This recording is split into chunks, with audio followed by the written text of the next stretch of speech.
కాళ్ళేని వాళ్ళు ఇలా ఆడుతూ పాడుతూ గెంతులేయాలని కలలు కంటారు అనుకుంటా. కలేంటి ఇది నిజమేగా? నెమలికి నేర్పిన నడకలివి, మురళికి అందని పరుగులివి. నెమలికి నేర్పిన నడకలివి, మురళికి అందని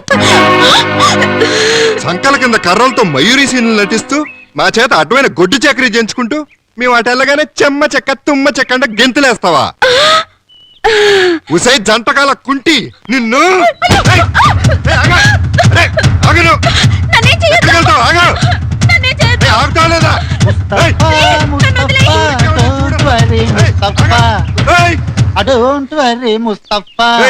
ఏంటో సైకిల్ ఎత్తిపోతుంటే చూస్తా ఊరుకుంటావు? పరిగెట్టు. ఇలాంటి సీన్లు ఎన్ని సినిమాల్లో చూడలేదు, వెరైటీగా ఉంటుందని వదిలేసా. ఏంటి జిప్పా?